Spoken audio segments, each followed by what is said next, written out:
بسم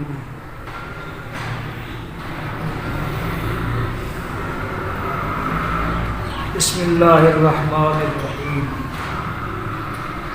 میرے محترم دوستوں اور بھائیوں،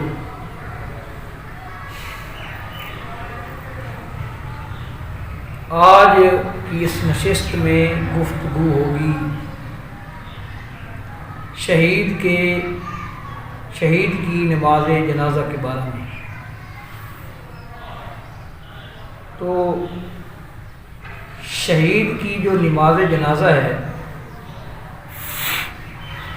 اس حوالے سے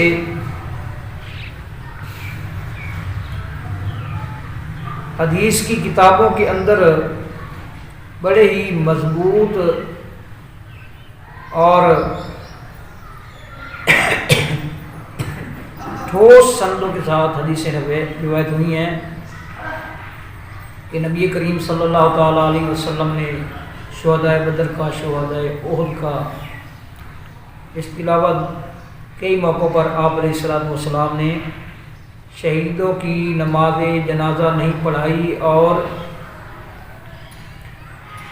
شہیدوں کو غسل نہیں دیا گیا، ان کو بغیر نماز جنازہ اور بغیر غسل کے انہی کپڑوں کے اندر دفن کیا گیا ہے۔ اور اس کا سبب آپ علیہ الصلوۃ والسلام نے یہ بیان فرمایا کہ قیامت والے دن یہ لوگ اسی حالت میں کھڑے ہوں گے اور اللہ تبارک و تعالیٰ کی بارگاہ میں پیش ہوں گے۔ ایک حدیث میں یہ بھی آتا ہے کہ اللہ تبارک و تعالیٰ قیامت والے دن نہایت ہی جلال میں ہوں گے اور غصے میں ہوں گے۔ تو اللہ تعالیٰ جس وقت شہداء کی طرف دیکھیں گے تو اللہ تبارک و تعالیٰ کا جو غصہ ہوگا اس میں کمی واقع ہو جائے گی۔ اللہ تبارک و تعالیٰ ان شہیدوں سے ایسی اس ملاقات کے وقت اللہ تبارک و تعالیٰ شہیدوں کی جو فضیلت ہے دوسرے لوگوں پر، اس کو ظاہر کرنے کے حوالے سے ایسی کرم فرمائے گا۔ تو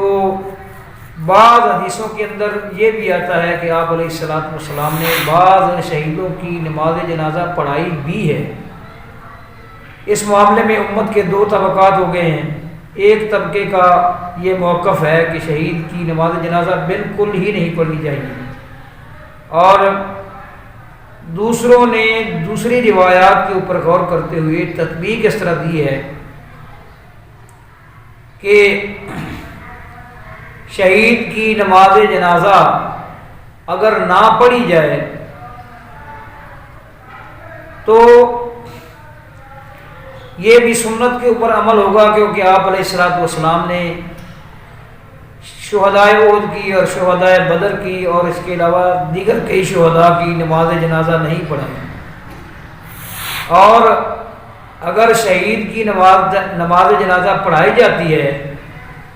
تو اس میں بھی آپ علیہ الصلوۃ والسلام کی سنت پر ہی عمل ہوگا اور یہ سنت کی خلاف ورزی نہیں ہوگی۔ لہذا پڑھ لینا اور نہ پڑھنا دونوں طریقے درست ہیں، یہ تطبیق دی ہے۔ تو یہ آج اس حوالے سے جو حدیث ہم آپ کے سامنے بیان کریں گے، یہ سنن نسائی کے اندر ہے یہ حدیث، اور یہ حدیث شداد بن حاد نے بیان کی ہے۔ اس سے پہلے اس حدیث کے راوی ہیں حضرت عمار بن یاسر رضی اللہ تعالی عنہ کے بیٹے،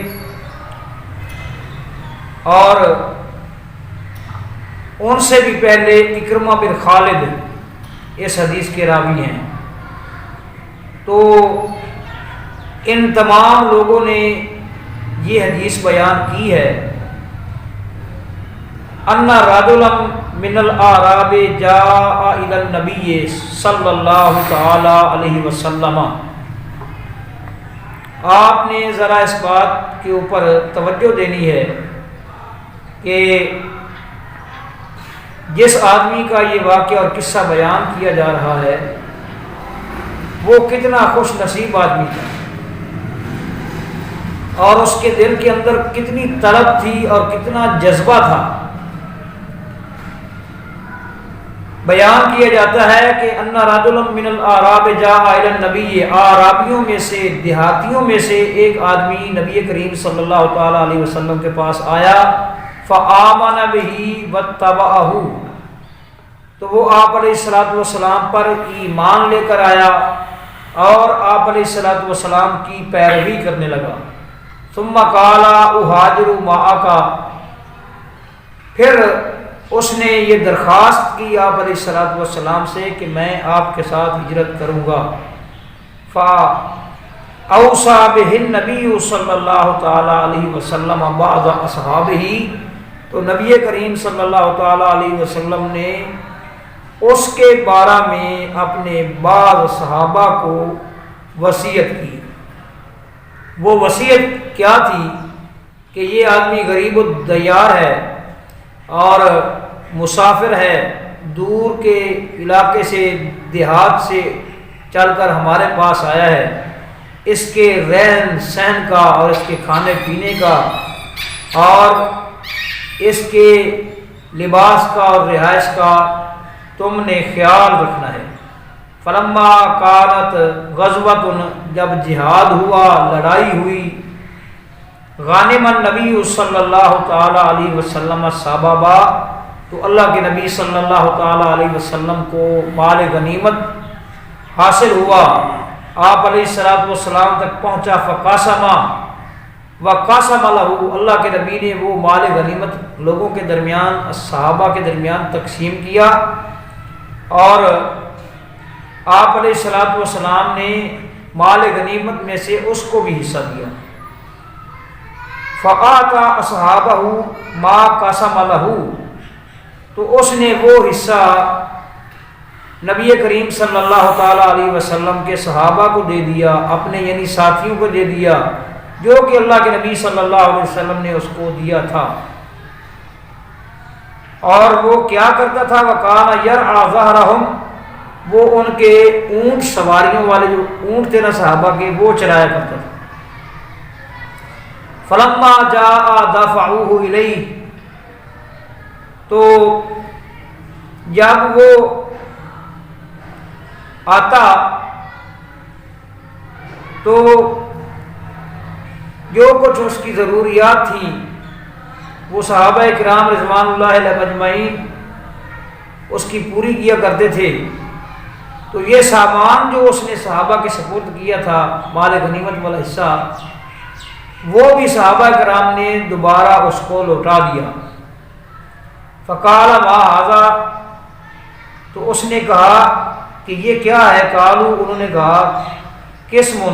قاسمہ لک النبی صلی اللہ تعالی علیہ وسلم، یہ وہ حصہ ہے جس کو اللہ تبارک و تعالیٰ نے، اللہ کے نبی صلی اللہ علیہ وسلم نے تیرے لیے تقسیم کیا تھا۔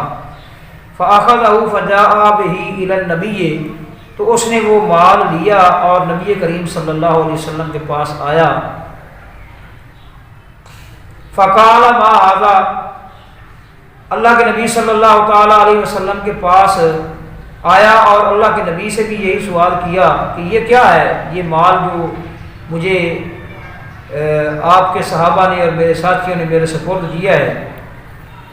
یہ کیا ہے؟ قالا قسمتہ لک، تو آپ نے فرمایا میں نے تیرا حصہ نکالا تھا۔ قالا ما علی ھذا اتبعک ولکنی اتبعک علی ان ارمی الی ھاہنا، تو اس نے کہا کہ میں نے آپ کی پیروی اس لیے نہیں کی مال و دولت کے لیے، اور میں نے آپ کا کلمہ اس لیے نہیں پڑھا کہ میں مال و دولت حاصل کروں، بلکہ میں نے آپ کا کلمہ اس لیے پڑھا ہے تاکہ مجھے یہاں تیر مارا جائے۔ اس نے اپنے حلق کے اوپر اس نے انگلی رکھ کر آپ علیہ الصلوۃ والسلام کی توجہ کو اس طرف مبذول کرایا اور کہا کہ میں اس لیے مسلمان ہوا ہوں تاکہ مجھے یہاں اللہ کی رضا کے لیے اور دین اسلام کے دفاع کے لیے اور اللہ کی رضا کے لیے مجھے جہاں تیر لگی۔ وَأَشَارَ إِلَىٰ حَلَقِهِ، اس نے اپنے حلق کی طرف اشارہ کیا، بِسَہْمٍ، تیر کے بارے میں، فَأَمُوتَ، اور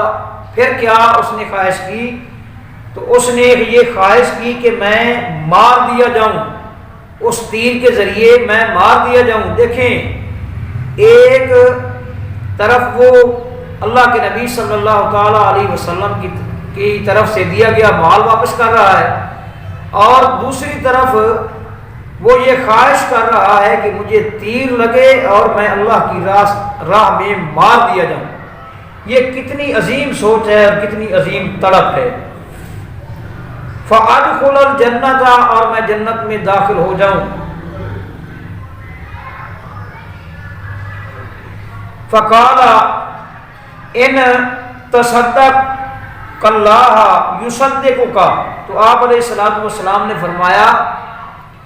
کہ اگر تو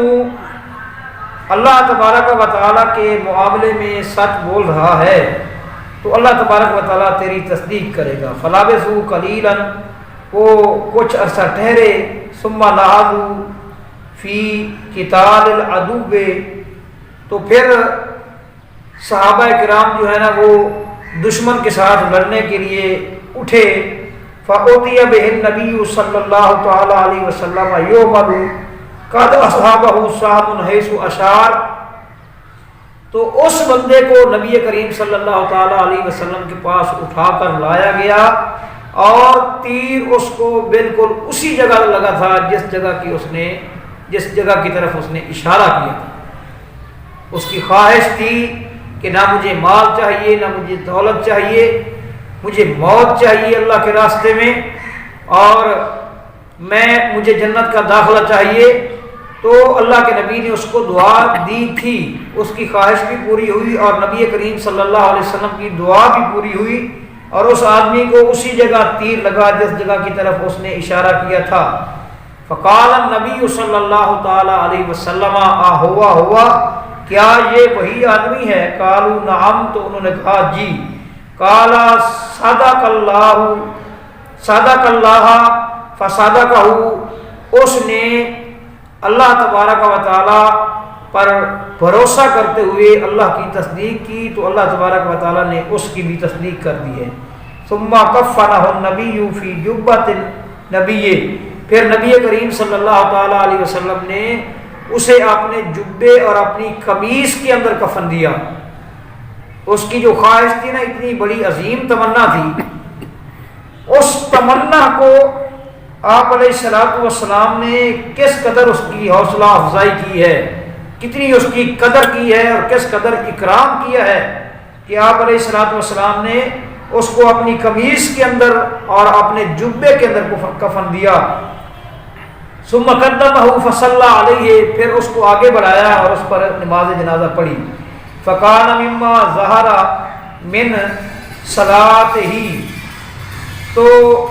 یہ آپ علیہ السلام نے جو عمل کیا ہے، تو یہ آپ علیہ السلام کے شہید کی نماز جنازہ پڑھانے کے بارے میں بالکل واضح عمل تھا آپ علیہ السلام کا، اور آپ علیہ السلام نے اس نماز جنازہ کے اندر جو کچھ پڑھا،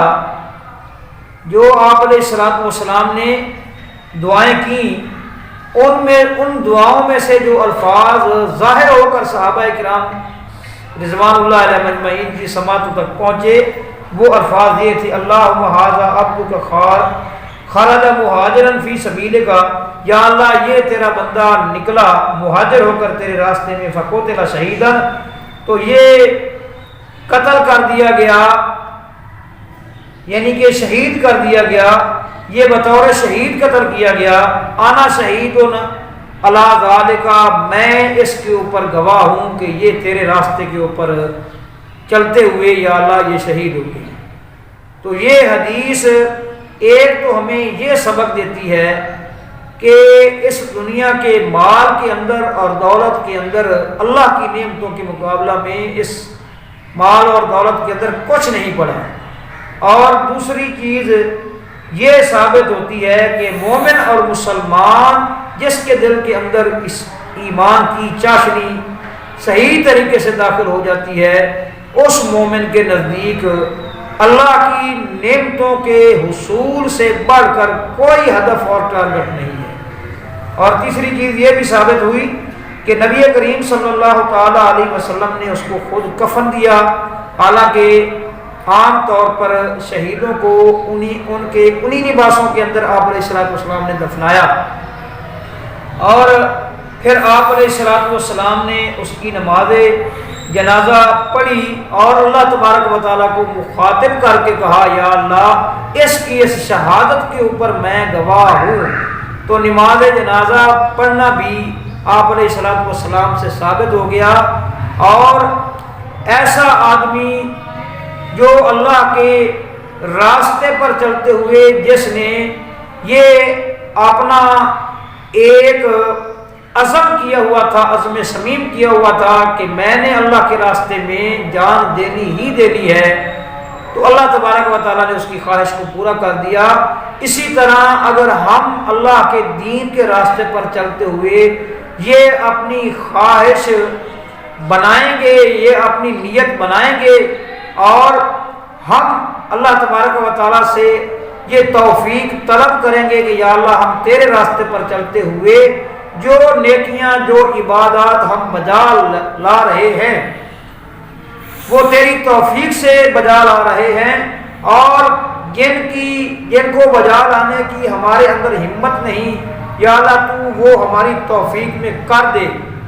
تو اللہ تبارک و تعالیٰ ہماری تمنا اور خواہش کو اللہ تبارک و تعالیٰ دیکھتے ہوئے ہماری یہ تمنا اور خواہش پوری کرے گا۔ اللہ سے دعا ہے کہ اللہ تعالیٰ عمل کی توفیق دے۔